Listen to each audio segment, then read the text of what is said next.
Salut, c'est Ipti et Marley. Bienvenue dans un nouvel épisode d'Entract.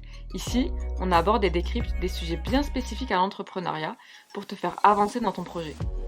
Alors si tu es un étudiant passionné par l'entrepreneuriat, assieds-toi bien confortablement et profite de cet épisode. Hello, c'est Ipti qui prend le micro pour parler d'un sujet inhérent aux étudiants entrepreneurs. Comment trouver l'équilibre vie pro, vie perso. Dans cet épisode, tu retrouveras 5 conseils pour trouver l'équilibre entre ta vie professionnelle et ta vie personnelle. Le quatrième conseil est à mon sens le plus important et surtout le plus sous-coté. Pour remettre les choses dans leur contexte, avec Marley, on a réussi à lancer ce podcast alors qu'on était étudiant, et pour ma part je le suis toujours, en alternance, avec un mémoire à rendre, une vie sportive bien animée, et lui avec son entreprise Japan Anime Box. Donc on n'avait pas d'autre choix que de trouver notre équilibre. Avant de te donner ces 5 conseils, on va se pencher sur le mot équilibre. Dans notre cas, l'équilibre n'est pas la gestion parfaite de tes vies pro et perso. C'est la recherche de cet état de stabilité. C'est comme une balance de justice où les poids ne sont pas toujours bien répartis, mais où l'on va justement chercher à trouver l'équilibre. Chercher l'équilibre, c'est balancer entre un état de stabilité et un état d'instabilité. Et en fait, cette recherche permanente d'équilibre, tu la retrouves dans toutes les strates de ta vie, qu'elles soient sportives, scolaires, spirituelles, familiales, amoureuses, etc. Tout est lié. Enfin, pour finir de préparer le terrain, on va comparer cette vie d'étudiant alternant entrepreneur à celle des étudiants en première année de médecine ou en prépa. Ces étudiants, dans le meilleur des cas, travaillent beaucoup, font attention à leurs heures de sommeil et à leur hygiène de vie en général. Elles sortent peu, mais se réservent souvent un moment dans la semaine pour souffler, aller manger entre potes, passer une après-midi en famille, etc. Ce temps pour souffler tend à s'amenuiser à l'approche des concours. Cet exemple te montre bien qu'avec une dose d'organisation et de rigueur, tu peux finir par trouver ton rythme et atteindre tes objectifs. On pourrait entre autres caler leur mode de fonctionnement, leur mode de vie, à toi, ta vie d'étudiant alternant entrepreneur. L'avantage dans ta vie, c'est que tu es ton propre patron et que tu peux commencer à ton rythme. Au début, tu n'es pas forcément dans le rush, c'est plutôt quand tu commences à devoir t'occuper de tes clients que la gestion devient plus complexe. Mais ce n'est pas le sujet. Passons au conseil. Premier conseil que tu devineras sûrement, tu dois savoir t'organiser et prioriser.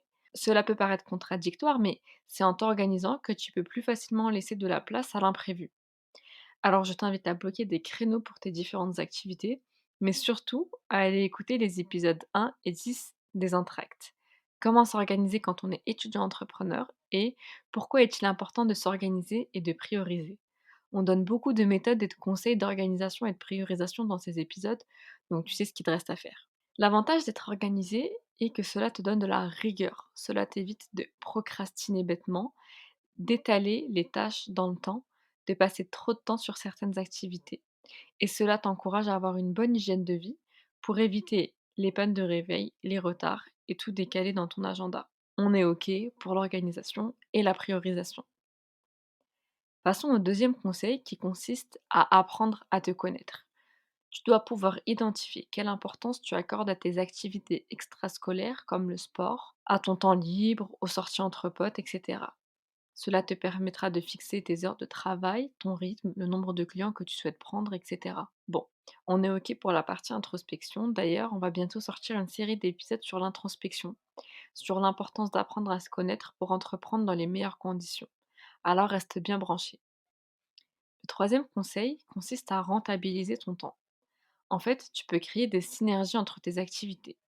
Par exemple, le secteur de ton alternance peut aussi être le secteur de ton projet, sans que ton activité n'entre en conflit avec la boîte, bien sûr. Autrement, pour un projet à l'école, tu peux choisir un sujet qui sert ton activité. Même si les projets sont souvent très théoriques, au moins tu auras de bonnes connaissances sur le sujet que tu pourras réutiliser pour faire des posts LinkedIn et établir ta notoriété sur le sujet. Pareil pour le temps avec tes potes. Au lieu d'aller faire une activité comme aller au ciné ou un bowling, tu peux utiliser ta pause déjeuner pour passer du temps avec eux. Une heure avec eux vaut mieux que pas de temps du tout passé avec eux. Enfin, tu peux aussi utiliser certains moments de ta journée pour avancer. Dans les transports, à la pause, pendant un cours où tu as déjà compris. Chaque moment est bon à prendre. Bon, on est OK pour le troisième conseil. Et avant de passer au quatrième et précieux conseil, qui est assez game changer, je t'invite à nous envoyer un message pour nous suggérer une thématique d'épisode ou pour nous poser une question. On sera ravis déjà de faire ta connaissance et en plus de produire un épisode qui répondra à ton besoin spécifique. Tu as tous nos réseaux sociaux, répertoriés en barre d'infos, donc tu as plus d'excuses et à tout de suite dans nos DM. Pour ce qui est du quatrième conseil et pas des moindres, en un verbe, communique. Avertis tes proches, ta famille, ta copine, tes potes, ton copain, que tu es très occupé, car tu es sur un projet. Fais-leur comprendre qu'ils sont toujours aussi importants pour toi, quelles que soient les circonstances. En même temps, bloque des moments dans le mois pour passer du temps avec eux. Tu laisseras peut-être des gens derrière toi, peut-être que cela provoquera des disputes, mais finalement, communiquer, essayer de trouver des solutions reste la meilleure solution. D'où l'importance d'être bien organisé, de savoir prioriser, car cela te permet d'avoir plus de flexibilité. En effet, quand tu sais comment tu travailles et à quel rythme, ça te permet d'éviter les retards sur ton projet et ainsi d'accorder plus de temps à ta famille et tes proches. Pour te donner l'exemple, cet épisode de podcast est produit en un seul dimanche. Donc de l'écriture à la diffusion. Comment? Eh ben parce que je suis capable de le produire en une journée et que j'ai demandé à Marley s'il était dispo ce jour-là pour tout valider en une journée. Donc en fait, de connaître notre mode de fonctionnement, ça m'a permis de pouvoir déjà dormir et de pouvoir sortir tranquillement, de pouvoir passer du moment avec mes proches et de réaliser de mon côté toutes les tâches personnelles que j'avais à faire, sans pour autant compromettre la production du podcast. Bon, là, c'est tout beau, tout rose, mais il y aura des moments où tu devras savoir dire non. Non à une soirée, non à un week-end, non à un karting, à un ciné, à un resto et cetera. Du moment que tu as assez de tact pour faire passer le message à tes proches, c'est l'essentiel. Le reste leur appartient, mais il est aussi important de les écouter quand ils te reprochent d'être trop absent. Enfin, dernier conseil, mets-toi dans la tête que tu n'auras peut-être pas la même vie que la plupart des gens de ton âge, de ta classe, et c'est OK. La vie est faite de choix, et choisir, c'est renoncer, et même tant mieux. C'est pourquoi il est super important que tu travailles sur un projet qui te fasse kiffer et que tu trouves une raison de le faire, un motif assez grand pour qu'il puisse te faire avancer et traverser les périodes compliquées. Donc voilà, on arrive à la fin de cet épisode. Je vais te résumer les 5 conseils et je vais même te donner un bonus avec une citation d'un podcasteur qu'on apprécie vraiment. Donc pour les 5 conseils, premièrement, organise-toi et priorise tes tâches. Deuxièmement, apprends à te connaître. Troisièmement, rentabilise ton temps. Quatrièmement, communique avec tes proches. Et enfin, trouve ce qui te fait kiffer. Et si tu as besoin d'une bonne dose de motivation, Florent Bonnefond, le CEO du podcast French Doers et de l'agence La Potion Rouge, m'a dit un jour: plus tu as de temps, moins tu fais de choses. Et il a parfaitement raison.